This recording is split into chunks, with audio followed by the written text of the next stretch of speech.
1,000 direct jobs, with thousands more emerging through the building and construction value chain that supports housing development.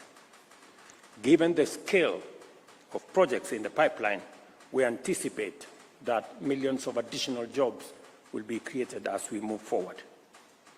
The growth of MSMEs and manufacturing depends on strategic action to commercialize and industrialize agriculture.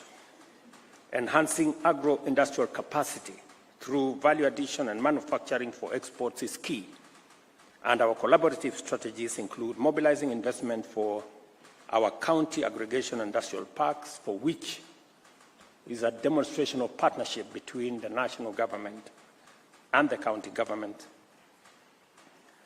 Despite resource constraints affecting the completion of some county aggregation industrial park projects, we remain determined to see them through.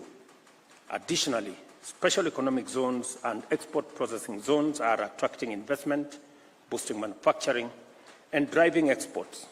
Ongoing and planned projects in Busia, Kirinyaga, Murang'a, Eldoret, Kwale, Nakuru, Dongo-Kundu, and Naivasha will enhance wealth creation and employment opportunities. Our redesigned universal health coverage strategy, Taifa Care, is overcoming the technological and operational challenges to ensure that every citizen, regardless of status or means, has access to quality, affordable health care. The challenges faced in transitioning to the Social Health Insurance Fund and the Social Health Authority reforms are due to the scale and ambition of Taifa Care. For the record, the scale, boldness, and ambition of Taifa Care are unprecedented, and we are confident that the challenges that became part of this program initially have now been overcome. The progress we are unlocking under Taifa Care will enable us to achieve a goal that has eluded us for many decades: a functional and inclusive system that delivers universal health care as a fundamental entitlement for all Kenyans. I think we are all alive to the fact that universal health care was part of the NAC government plan. It was part of the Jubilee administration plan. And I am persuaded beyond doubt that those two successive governments believed in this program and they wanted it implemented. It just happens to be that fate has conspired that we are the people to implement it. And I want to tell you that we will, and we will succeed. I can already see progress that has been made. The naysayers are becoming fewer. I saw the media today, they were saying the other weeks, oh, this thing is not going to work. Now they are saying it is working, but it is creating two categories of Kenyans. Okay, that's good progress. At least we are beyond the point where is it working or not. Okay, so we will move on to that other step, and we will demonstrate to them that, in fact, it is working for everybody. And I have no doubt in my mind that this program will work, because my team and I and the Council of Governors, we have spent countless hours figuring out how this is going to be rolled out. Similarly, our digital superhighway and creative economy programs are mobilizing investments and creating jobs for digital workers nationwide, promoting transformation at grassroots level. This means that every county is therefore fully in play as regards to two salient components of our digital economy development strategy.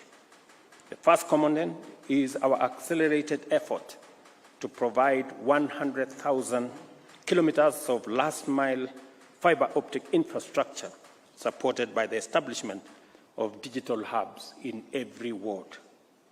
The second is the concurrent initiative to equip youth with digital skills, which has already benefited 700,000 young people who have already been trained on digital skills. Education and training and skill development are being delivered through the Ajira and Jitume programs in learning institutions, including in Tibet, and constituency innovation hubs across the country. Thanks to these interventions, more than 180,000 young people have secured jobs online. We project that within 2 to 3 years, this program will have the capacity to generate over 1 million digital jobs. I wish to state that I acknowledge your concerns regarding the disruptions caused by delay in disbursing funds to county governments. The intermittent flow of resources, especially conditional grants and development funds, has undermined the ability of county governments to effectively support the implementation of strategic national programs and complementary county projects. It is deeply regrettable that our overall development and service delivery outcomes would likely have been much more different under a more favorable fiscal environment. I appreciate your understanding that due to unavoidable internal and external factors, our recent periods has been marked by exceptionally challenging macroeconomic and public finance volatility, compounded by the severe socio-political challenges experienced earlier this year. Nevertheless, I urge you to focus on the silver lining. Through determined effort, we have stabilized the economy.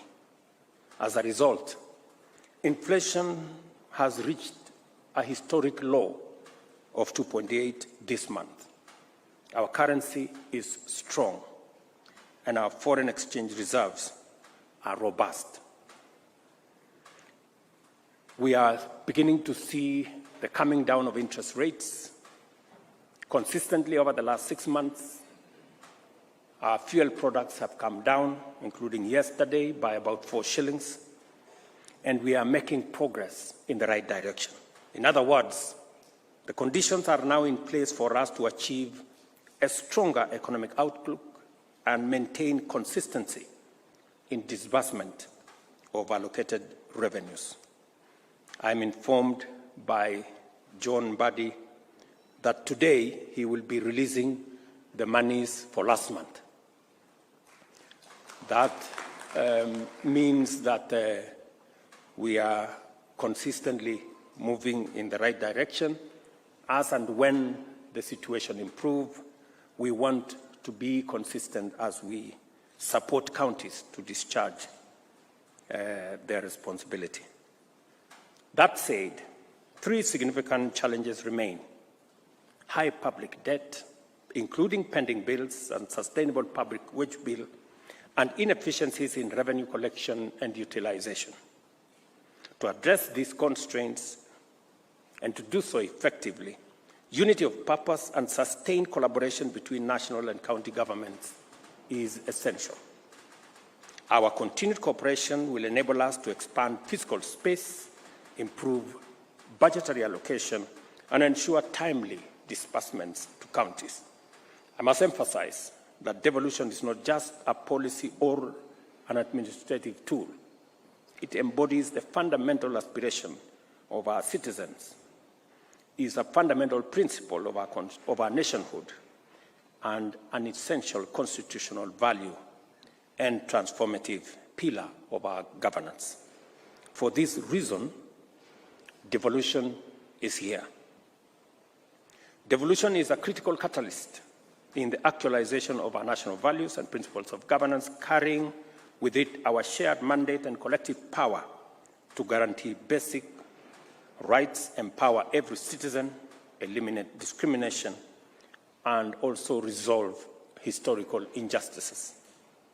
As stewards of public authority and resources, it is our collective responsibility to work hard and to work so together to ensure that the devolved system delivers for the people of Kenya effectively, efficiently, and accountably. We understand the constraints within our national fiscal framework, which limits our ability to fully meet county government expectations for shareable revenue. This challenge cannot and should not be mistaken for lack of commitment to devolution. Rather, it is a temporary difficulty arising from inherited fiscal vulnerabilities and the incomplete implementation of devolution. We are taking effective measures to address these issues, and our resolve to consolidate and deepen devolution remains very strong. To this end, we will complete the transfer of all devolved functions to county governments without delay. I am informed by the Attorney General that this Friday, the functions that have already been agreed upon will be gazetted and transferred to counties. Those that remain, there is extensive consultations between the two levels of government under the IGRTC program so that we can get things moving. And I am pleased to report that the Intergovernmental Relations Technical Committee has finalized the unbundling, delineation, and transfer of functions in line with our directive last year in the last summit. I now direct the committee to take the next step of systematically identifying and transferring the requisite budgetary and other resources tied to these functions in the next fiscal year. Harmonious intergovernmental relations, as outlined in Article 6 of the Constitution, are essential for effective and sustainable devolution and, by extension, the success of our national socio-economic transformation agenda. While the two levels of government are distinct, they are interdependent. Our relations must therefore be built on consultation and cooperation. It is in this spirit that I have consistently engaged with county governments and their leadership, both formally and informally, consulting governors to align our strategic agendas. I remain committed to holding regular engagements through the National and County Government Coordination Summit, which I recognize as a vital platform for advancing our shared priorities.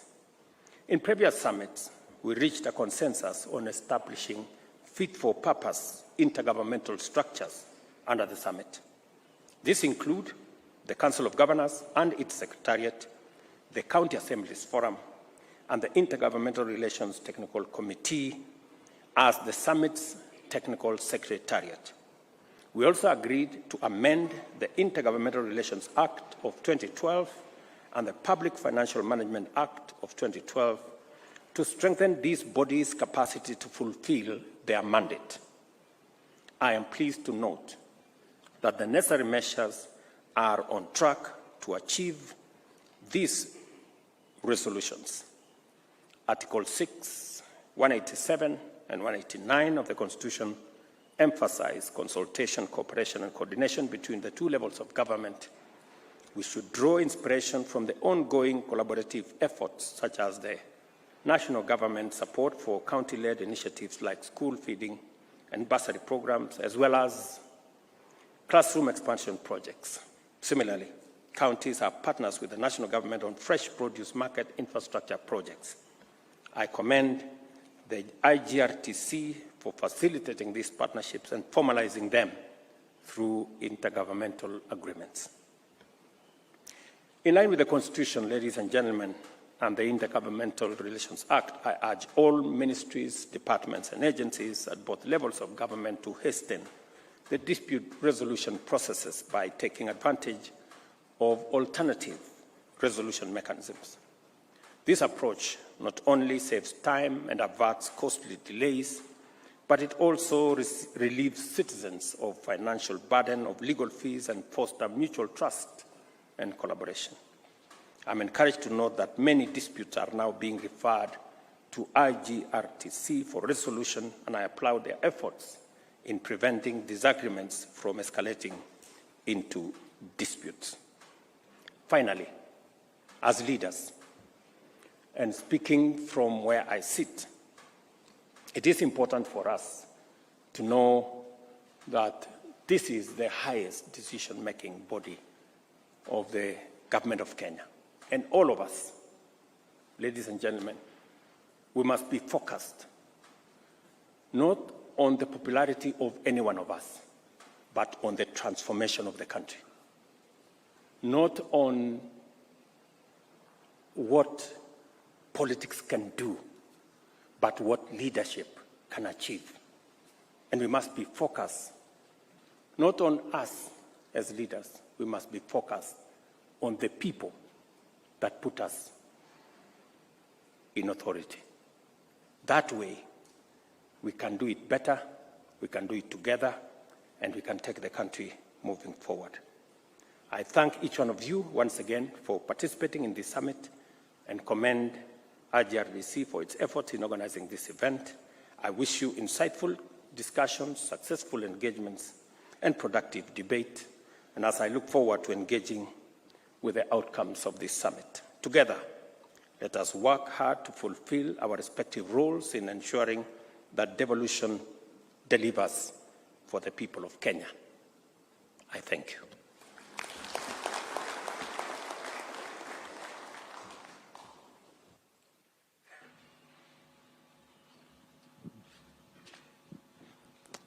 Your Excellency, sir, we now invite you to substantively take over.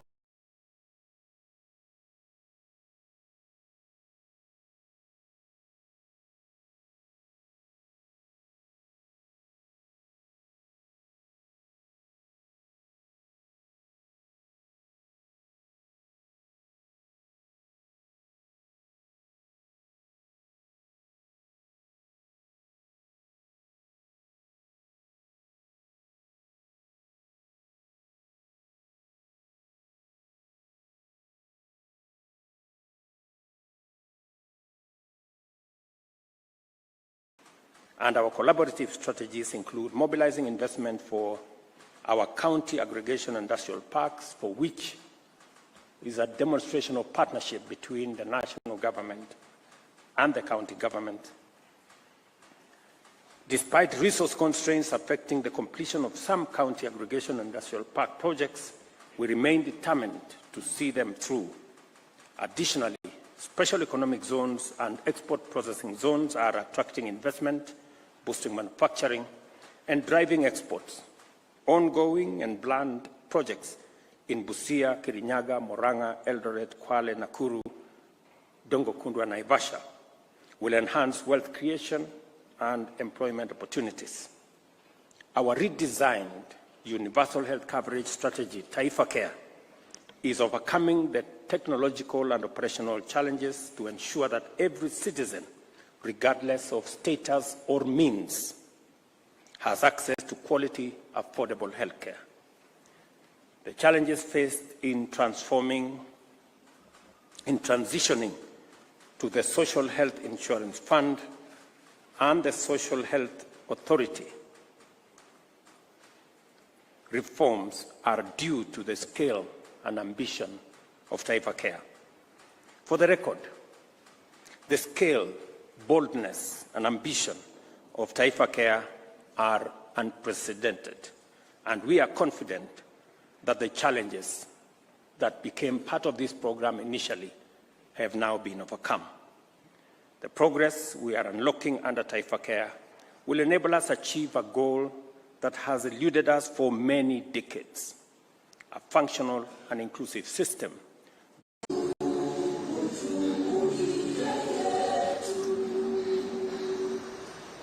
While we remain standing, Your Excellency, allow me to now call on Her Excellency Kawira Mwangaza, Governor of Meru County, to lead us in a word of prayer. Baba, katika jina la Yesu, tumekuja tukisema ni asante kwa sababu umekuwa pamoja nasi, umetulinda, umetuhifadhi. Jina lako litukuke, jina lako liinuliwe. Asante kwa asubuhi ya leo, kama viongozi tumekuja mbele zako tukisema ni asante kwa nafasi ya uongozi ambao umetupatia. Hekima ili tuweze kuwa vielelezo na hata kufanyia watu wetu kazi kadri ya mapenzi yako. Asante kwa kiongozi wa nchi yetu, president wetu, pamoja na serikali yake. Tunamuombea baraka tunamwombea hekima kuwa pamoja naye. Tunapoendelea katika huu mkutano, tunaomba uwepo wako, utuongoze, utubariki, na ni katika jina kuu la Yesu Kristo tunaomba na kuamini. Let us kindly take our seats. Your Excellency Dr. William Samoei Ruto, President and Commander-in-Chief of the Defense Forces, also the Summit Chair. Your Excellency Professor Kithure Kindiki, Deputy President of the Republic of Kenya. Your Excellency Musalia Mudavadi, Prime Cabinet Secretary. Right Honorable Amason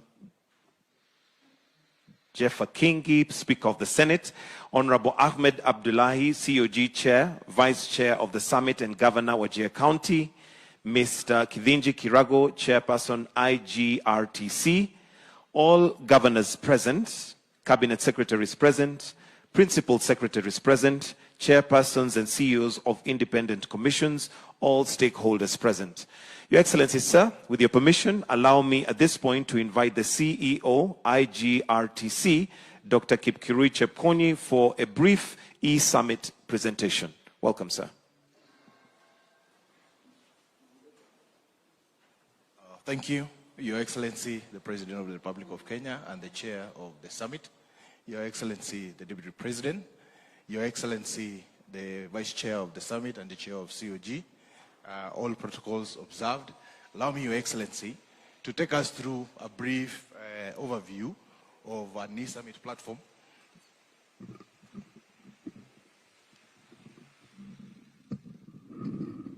Allow me, Your Excellency, to take us through our EAT platform that we have been able to develop as IGRTC to be able to assist and guide in the running of the summit. Your Excellency, following your directive that all government institutions go green and reduce the use of paper, IGRTC has been able to develop a program and a platform that is going to be used in running our summit. And just so that we are able to understand how to navigate, Your Excellency, if you look on the screen, you will be able to see our dashboard that has is indicating the summit, 11th summit, 10th summit, 9th summit. If you click on either of those, you'll be able to get all the documents appertaining that summit. For this case, the summit, the 11th summit, all the agenda and the documents for the summit are listed there. For purposes of navigating through the platform, when on the agenda, you'll be able to look at to see the agenda. If you click on the agenda, you'll see the list of the agendas. When we progress to the next agenda, you'll be able to click. But as you click the agenda, you must be able to log out of the agenda by clicking the X button so that it allows you to open the next document. Well, I'll give an example of the matters arising. All the matters arising listed with a matrix, all the attachments are listed below that single attachment. It is as simple as that, Your Excellency, and governors who are the gadgets. And in case of any intervention that you may need, we have our ICT officers on standby. It is so easy to be able to navigate, Your Excellency. And if you make any reference to any previous summit, Your Excellency, for anyone who would want to access, you close the current existing dashboard. By clicking the dashboard, it takes you back to the dashboard. You can click on the 9th summit and you'll be able to view all the documents. Your Excellency, this is one version of the e-summit that we may be able to develop. As IGRTC as well also, we have been able to develop our version for running of the board meeting. And I want to assure you, Your Excellency, we are going green. This far, we have been able to save up to 5 million per quarter by just going green and going digital. Your Excellency, I submit and I seek that we are available with the technical team to support any governor or any user of that gadget in case there is need. I thank you. Thank you. Yes, we can give him a clap. Your Excellency, at this point, allow me to now call on the PS State Department of Devolution, Ms. Teresia Mbaika, for the statutory citation.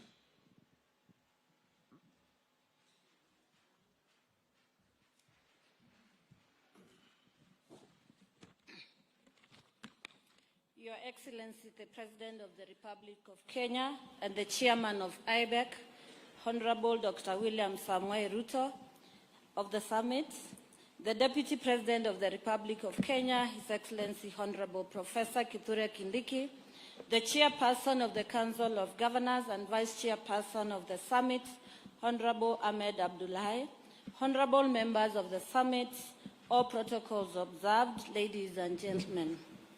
Article 6(2) of the Constitution states that the governments at the national and county levels are distinct and interdependent and shall conduct their mutual relations on the basis of consultation and cooperation. This obligates the national and county governments to conduct their business on the basis of consultation, coordination, and cooperation. This requirement is further emphasized in Article 189 of the Constitution, which requires the national and county governments to cooperate in the performance of their functions and exercise of powers. The National and County Government Coordinating Summit is the apex body for intergovernmental relations and is established under Section 7 of the Intergovernmental Relations Act, Cap 265F, which further stipulates the membership of the summit. The conduct of the meetings of the summit is guided by the provisions of Section 9 and Section 5 of the Schedule to Intergovernmental Relations Act, Cap 265F. Your Excellency, the President and members of Summit have perused the various provisions of law relating to convening and holding of meetings of the Summit, and I wish to state that the Summit convened today, the 16th December of 2024, is legally convened and has the requisite quorum. The Summit may therefore proceed to conduct its business. Thank you, Your Excellency.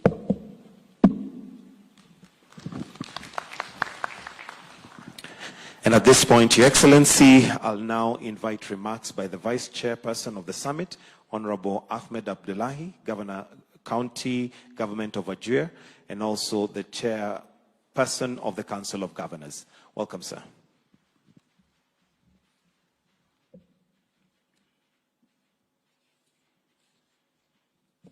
Your Excellency, the President of the Republic of Kenya, Commander-in-Chief of the Defense Forces, and the Chair of the Summit, Dr. William Samoei Ruto,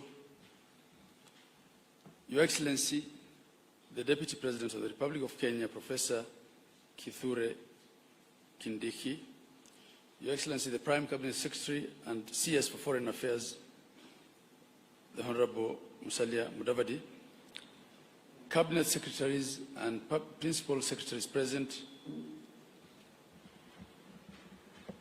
Your Excellency Governors, Heads of Constitutional Commissions and Independent Offices, Heads of Institutions present, distinguished guests, ladies and gentlemen, good morning. Your Excellency, I'm honored to address this gathering today during the 11th National and County Governments Coordinating Summit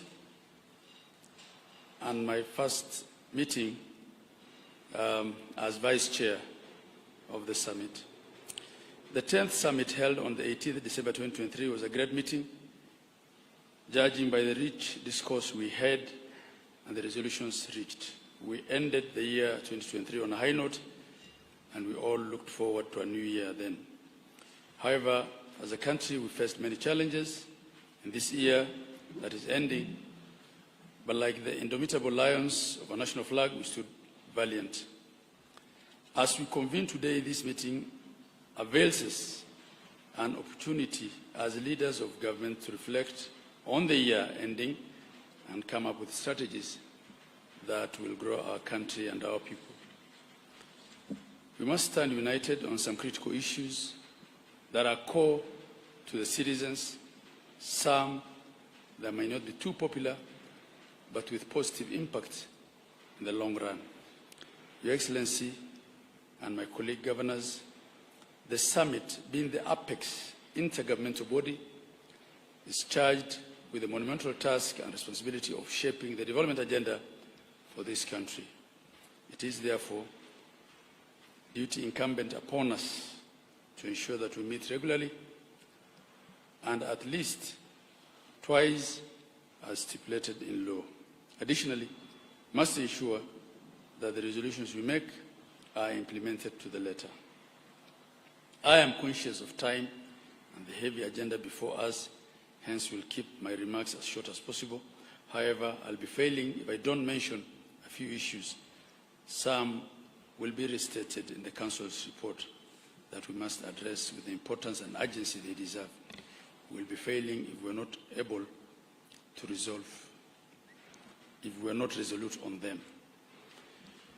1, gazettement of the unbundled functions and transfer of the remaining county functions, as well as the attendant resources. 2, finalization of the long-standing valuation of assets of the defunct local authorities and devolved functions exercise. 3, establishment of sector forums for sectors that don't have them and invigoration of sector forums for the existing ones. This will be a game changer and will allow the summit to deliberate on critical matters of national concern. And 4, conclusion of the discussion on the county additional allocations mediation process to allow for flow of conditional and unconditional grants to counties. Your Excellency, my fellow governors, ladies and gentlemen, as I conclude, I want us to discuss on how we can further support devolution. Indeed, devolution has shown us that sustainable development comes from bottom up. The genius of devolved governance has been to let development and good governance flow upward from villages to sub-counties to county governments and ultimately to the national government. We need to continue to keep that path open, to give government a human face and bring development and decision-making closer to the people. With those few remarks, Your Excellency, I wish us all fruitful deliberations. Thank you and God bless you.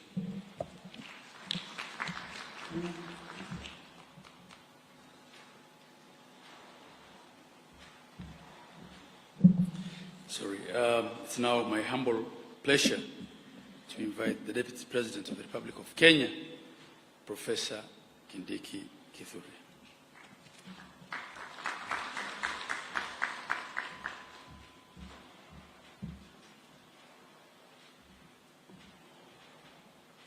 Your Excellency, the President of Kenya, the Vice Chair of the Summit, who is also the COG Chair, Governor Hamid Abdullahi, allow me to ride on all protocols as established. Your Excellency, those who opposed devolution during the constitutional making process tried to argue that devolution will work against the unity of the country. 13 years later, 14 years later, we have established with certainty that, on the contrary, devolution is one of those governance principles and institutions that has helped to build on our national unity. Your Excellency, the Constitution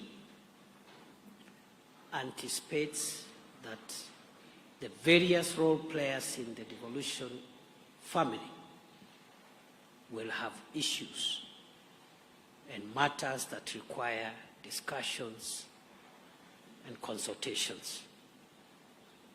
And that is why under Article 6(2), the Constitution demands, and also in Article 187, that wherever issues arise,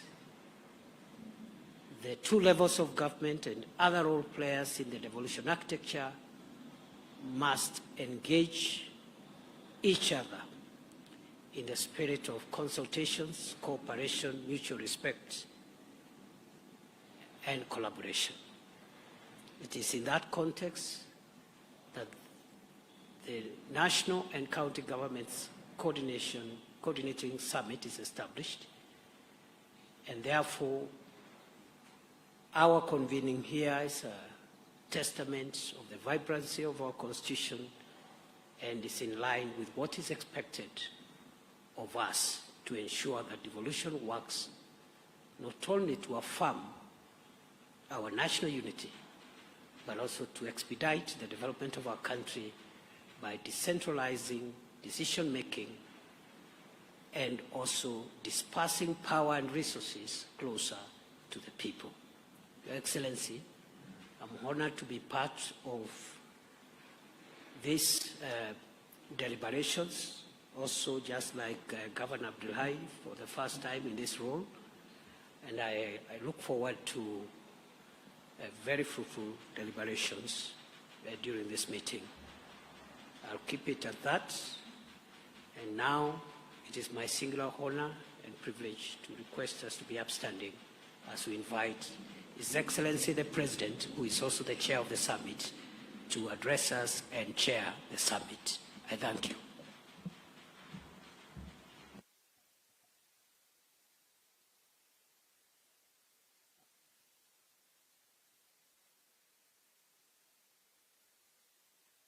Gentlemen, good morning. I'm Jambo. Asanteni sana. Thank you for finding time for us to engage in this very important meeting of the summit.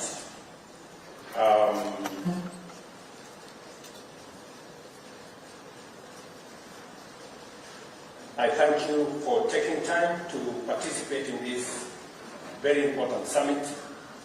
And I'm honored to be here today as we affirm the strong and universal national consensus that devolution is the most transformative political, social, and economic feature of our 2010 Constitution. As I pointed out at our last meeting, the fortunes of our country depend decisively on how effectively we manage the devolution of national power and resources. Devolution, therefore, is fundamental to our political viability, our national stability, and the sustainability of our socio-economic progress. With this in mind, I have convened this summit in the spirit of partnership, recognizing as the highest and most consequential forum for intergovernmental consultations and deliberation, and that this is our best platform for enhancing the national strategic agenda by aligning development policies and accelerating the implementation of programs and projects across the country. Over the past 2 years, we have achieved commendable strategic alignment on 3 key national priorities: achieving food security while lowering the cost of living, creating jobs for our youth on a more ambitious scale, and making deliberate investments in critical sectors to drive rapid, inclusive economic growth that uplifts everyone from the bottom up and leaving nobody behind. To achieve these goals, we agreed to collaborate in supporting strategic programs in agriculture and food security, affordable housing, micro, small, and medium enterprises and manufacturing, universal health coverage, and the adoption of digital technology. I am encouraged by the dedication and commitment demonstrated by county governments and governors in particular in implementing these initiatives. As a result, we have delivered and continue to deliver tangible progress in various crucial sectors. While challenges in national public finances have slowed down the pace of implementing key programs, we must take pride in our achievements, both in terms of the demonstrable on-the-ground impacts and in the improved coordination and collaboration framework we have developed. The immense potential of our completed and ongoing programs and projects is becoming increasingly clear to all and no longer can be denied. I would like to briefly highlight some of the accomplishments we have made in just 2 years. By distributing 7 million bags of subsidized fertilizer to farmers we have significantly increased food production, moving closer to sustainable food security and manageable costs of living. Today, Kenya has high national food stocks, including 95 million bags, 50-kilogram bags of maize, 9 million bags of beans, 10 million bags of wheat, and 2 million bags of rice. In fact, I was in Tanzania the other week, and the Minister for Agriculture there was complaining that they have lost market for their maize into Kenya because we have produced enough maize